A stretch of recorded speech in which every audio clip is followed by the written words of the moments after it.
يا أيها الذين آمنوا كتب عليكم الصيام كما كتب على الذين من قبلكم لعلكم تتقون الله العلي العظيم. جیسا کہ آپ سبھی حضرات اس بات سے بخوبی واقف ہیں کہ ہر چیز کے لیے ایک بہار ہوا کرتی ہے، اور قرآن مجید کی بہار ماہ مبارک رمضان ہے. ماہ رمضان اور تلاوت قرآن کا ایک گہرا رشتہ ہے.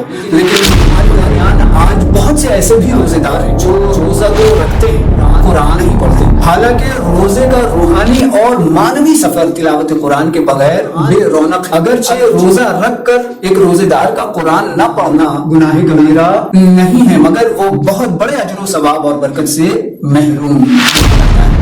رمضان کی اصل اساس اور اس کا روح ہے کہ قرآن کریم کی تلاوت سے اس مہینے میں خاص طور پر فیض حاصل کیا جا سکتا ہے، کیونکہ ماہ رمضان نزول قرآن کا مہینہ ہے. اس مہینے میں قرآن سے مانوس تلاوت قرآن کے علاوہ قرآن کی آیات کی گہرائی پر بھی غور و فکر اور تدبر کرنا چاہیے، کیونکہ یہ وہ مہینہ ہے جس میں انسان بہترین طریقے سے ذہنی اور عملی طور پر قرآن کریم سے فیضیاب ہو سکتا ہے. لہٰذا میرے نوجوانوں اور میرے دوستوں اور میرے معزز ساتھیوں، قرآن کریم سے اپنا تعلق مضبوط کرنے کے لیے روزانہ تلاوت قرآن کا معمول بنائیں. چاہے ایک ہی آیت، چاہے ایک ہی رکوع یا چاہے ایک ہی آیت کیوں نہ ہو، اسے پڑھیں اور اس پر غور و فکر کریں، سمجھ کر پڑھیں، ترجمے کے ساتھ پڑھیں. قرآن کے احکامات پر عمل، اس کی تعلیمات میں تدبر اور اللہ کے اس کلام کو سمجھ کر اس سے محبت کرنا ہی پروردگار عالم سے اپنا رشتہ حقیقی طور پر مضبوط کرنا ہے. حضرت امام محمد باقر علیہ السلام ارشاد فرماتے ہیں کہ لِكُلِّ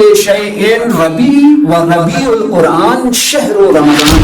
ہر چیز کی کوئی نہ کوئی بہار ہے اور قرآن کی بہار ماہ رمضان ہے. میرے عزیزوں، میرے دوستوں، رمضان المبارک کا اصل مقصد ہمارے اندر تقوی کی صفت پیدا کرنا ہے، اور تقوی ہمارے دل کی اس کیفیت کا نام ہے کہ جب ہم صرف اور صرف قرب خدا اور رضا الہی کے لیے اپنے تمام مصروفیات اور گناہوں سے باز آ جائیں اور نیکیوں کو کرنے کی طلب ہمارے اندر بیدار ہو جائے. یہی تقوی ہمارے روزے کی اصل و اساس اور بنیاد بن جائے گا. میرے نوجوانوں اور میرے عزیزوں اور میرے ساتھیوں، اگر ہم روزے دار ہیں تو ہمارا ہر لمحہ اللہ کی رضا کا آئینہ اور ہر عمل قرب الہی کا ذریعہ بن کر ہماری زندگی میں ایک نیا روحانی انقلاب اور ایک پائیداری لے آئے. پروردگار عالم کی بارگاہ میں دعا ہے، اللہم نور بالقرآن ووفقنا للعمل بہ.